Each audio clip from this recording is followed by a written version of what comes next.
All right, guys, hang on for this one because, as I said, we're at the Pelican Institute's summit in Baton Rouge, and they're celebrating America's 250th anniversary of freedom and liberty. And they're trying to bring in speakers that kind of reflect that same freedom and liberty, economic freedom, individual prosperity.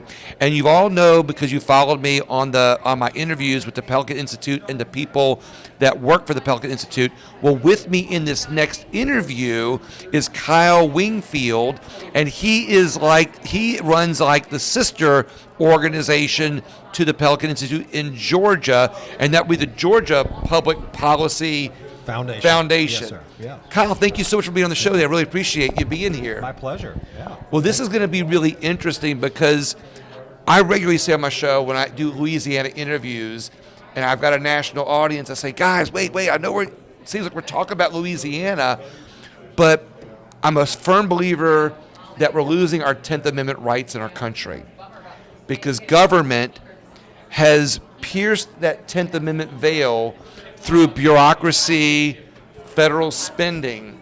And I'm seeing, and correct me if I'm wrong, in the last 20, maybe 30 years, more organizations like yours and the Pelican Institute's organization that say, no, we have to work as a state on what's good for our state, but we have to work with other states to maintain that independence from bureaucracy. And that is the best way to fight for people's freedom and liberty on a state level, to kind of push back against federal. Did I get that right? Yeah, I think that's right. You know, a lot of us who would like to see, you know, more federalism, more decisions being made at the state level, at the local levels. Well, one thing you have to do is be able to function at on a higher plane at those state and local levels when it comes to government. Have you know, groups out there that are doing the research, proposing the ideas, working with policymakers to fine tune them, get them enacted. And so your time frame is right, just about right. You know, in the last 20, 30, not quite 40 years, I would say, you've seen the development of groups like Pelican, like Georgia Public Policy Foundation, all across the country, really looking to say, you know, we have a lot of common problems, but they need to be implemented a little bit differently in every state, the solutions to them, that is. And, you know, we can learn from each other, the kind of laboratory of democracy kind of concept that I can go to Pelican and say, hey, y'all tackled this problem a couple of years ago. What did you do? How did it work? What would you do differently? And vice versa. And so we share a lot of ideas in that way. So you all do things not only together on a state level, but you all also do things in respect to what the federal government is doing at the same time. So occasionally, yeah, there are some things like that. For my organization, that mostly shows up in an area where federal policy restricts in some way our ability to do state policy. Trying to pierce that 10th Amendment veil. Yeah, so healthcare would be a great example, right? Like healthcare, very important issue to lots of people, very messed up area from a policy standpoint. But the feds do so much on it, right, through their spending, through their regulation, that it limits what you can do at the state level, unless you can go to the folks in D.C. and say, you need to let us do this. So we'll work on federal policy when it comes to those kinds of issues, but by and large, we are focused on our state. Getting into the weeds a little bit, what are like 2 or 3 policies that you guys have worked on, even if they don't mirror things that we've done in Louisiana, but might mirror things on a federal level, kind of like what you're saying about Medicare? What are some of those things that you have worked on specifically? Yeah, so you know, one thing that comes to mind that I know has been done here in Louisiana is related to education and school choice. You know, the Louisiana Gator program that was created here.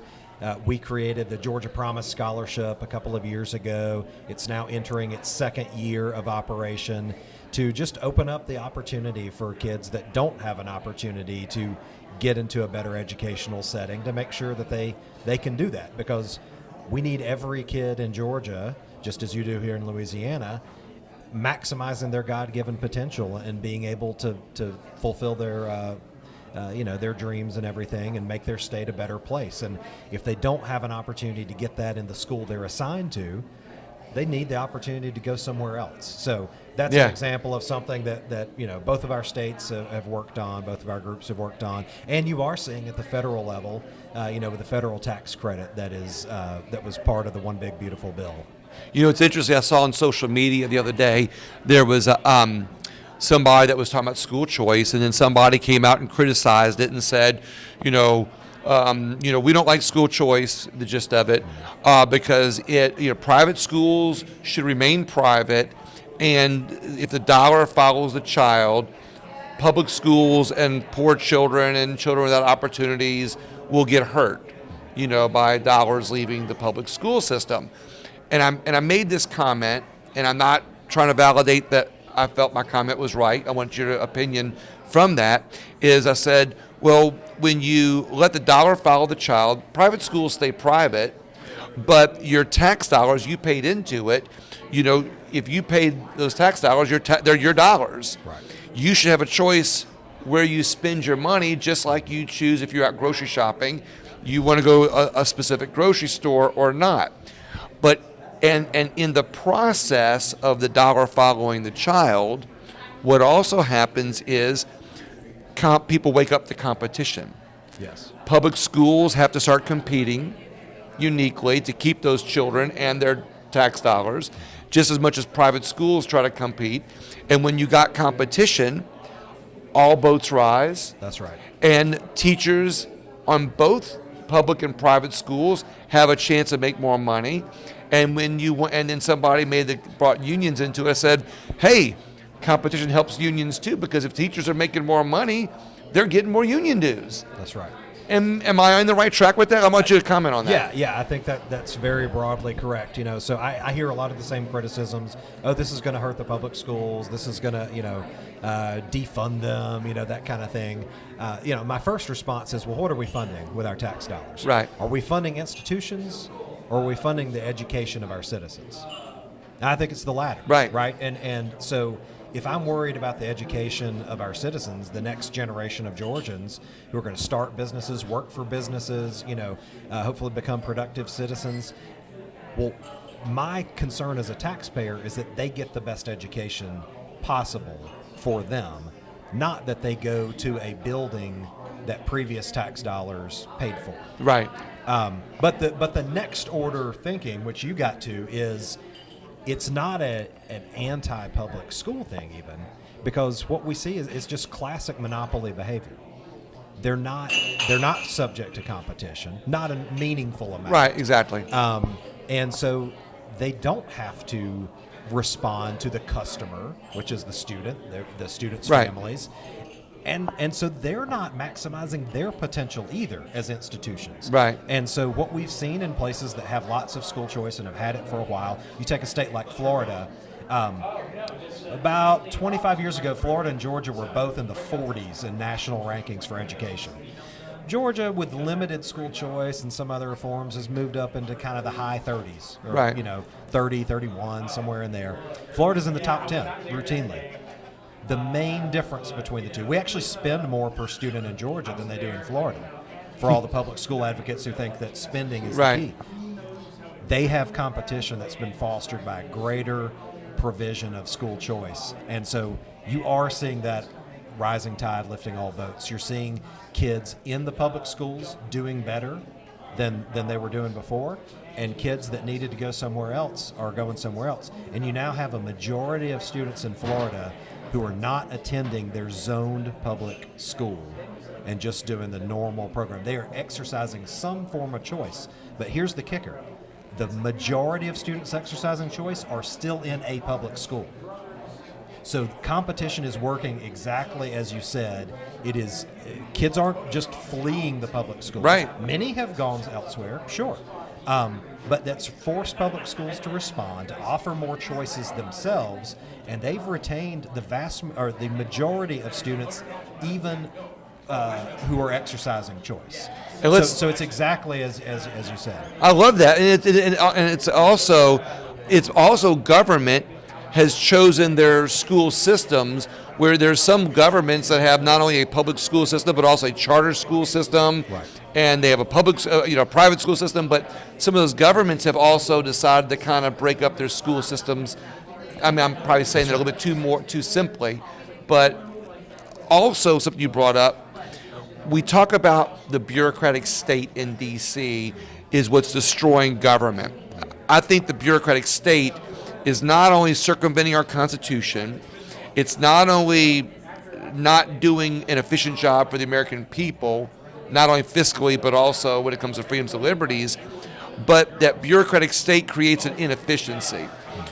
Do you see that same thing happening in school systems, where individual school systems have like their own bureaucratic state, where the dollar and the students are more of a, pardon the expression, a pawn on a chessboard to circumvent or to navigate the dollars from the taxes through the school system to fund not only retirements and pay the bills, where the priority becomes the bureaucratic state than the child? Yes, the way I would say that is that much of the activity of the system is devoted toward preserving the system and not toward serving the people who are supposed to be served. You said it a lot simpler and a lot easier than I did. I love that. Well, I was a print journalism guy. I had small spaces I had to work in over my career. But yes, and that's natural. And you see it. You see it in private industry sometimes too, right? I mean, a company gets big enough, it becomes devoted to the preservation of the company and less about serving its customers. Why did AT&T need to be broken up all those years ago, Ma Bell? Because it wasn't serving its customers. And what's happened since then, you've seen an explosion in the telecommunications industry, and by the way, the resurgence of AT&T right. as a major and competent competitor in that system. Exactly. It kind of, it's almost like when you weed the garden. Yes. And you get rid of all the excess. The flowers grow better and prettier. That's right. I love this. Yeah, and the focus is on the flowers, right? Right, exactly. And not on just whatever happens to pop up. It's not on the soil itself. You need good soil, right? We need good teachers. We need good administrators. None of this is anti-educator, but the focus needs to be on the flowers growing up, and not on the soil that produces them being the main thing. You can, if you have great soil but no flowers coming up, well, what good is the soil doing? So I know that your Georgia Public Policy works on policy, and the Pelican Institute for Public Policy works on policy, Yep. but and that's a reflection of not only freedom and liberty in a state, but you also see the federal government going after freedom and liberty. So you've got your eyes on freedom and liberty often. Where do you think we're losing freedom in America? I do. I don't want to say do you, because I know you believe that we are, but where do you see that we're losing it? We would be out of business if that weren't happening. Right. And, much to my chagrin, we'll never run out of things to work on. I'd love to be able to put ourselves out of business, but I don't see that happening. I would, you've basically been hitting on this a great deal, and that's the administrative state. It is the regulatory apparatus, the so-called fourth branch of government, which isn't constitutional, which is gone way beyond the scope that it might be needed just to execute the laws that right. the legislative branch is passing. It's gone way beyond that to actually creating law. And let's be honest, in many times, because the legislative branch has abdicated that responsibility, and so the secretary shall decide, right. shall decide, that kind of language, right? And so at the federal level, Congress needs to get its act together. I think the one thing the founders didn't anticipate was people holding power and choosing not to exercise it, right? They were much more worried about people choosing to exercise more power than they had. Right. And the checks and balances are all built up on the tension of each branch pushing. When one branch stops pushing, the whole system falls apart. And so we see that at the federal level, but we're seeing miniature versions of that at the state level too, right? So one thing that we're engaged on, I know that there's a panel at the Solutions Summit about this for the same problem in Louisiana, is related to the administrative state at the state level. Are legislators, whether because they're ceding power or it's just being usurped from them, losing the ability to be the ultimate arbiters of what the law will be in that state? And so there are lots of different reforms that you can put in place that will push back against that, make sure the executive branch is doing only what it's supposed to be doing and not making tons of rules for how private industry or private citizens are going to operate, and leave it to the legislative branch, the ones who were elected, to do that. It's interesting what you said earlier in that statement was that what we're seeing is over generations of elected officials is that that they've abdicated their authority to the bureaucratic state, but oftentimes where they've created when Jimmy Carter created the Department of Education, it was almost like he was taking his ideas and his beliefs, his ideologies, and saying, look, I'm going to create this to almost like appease a base of people and make it look like he's doing something, but in turn he abdicated his authority, and since then we've seen education go down in America, just like we've seen our welfare state, we've seen these bureaucratic departments get started, of course we can talk about the Patriot Act and the Department of Homeland, and how that's infringed on people's rights, all for the idea of good intentions. Is the idea of good intentions leading America down the bad road? I think that's true, and I think what happens when you set up this new apparatus that's going to be unelected, where people are just going to, people talk about term limits. Well, the ultimate term limit is you got to go back before the voters if you're in an elected position, right? Yeah. And they choose to send you back or not.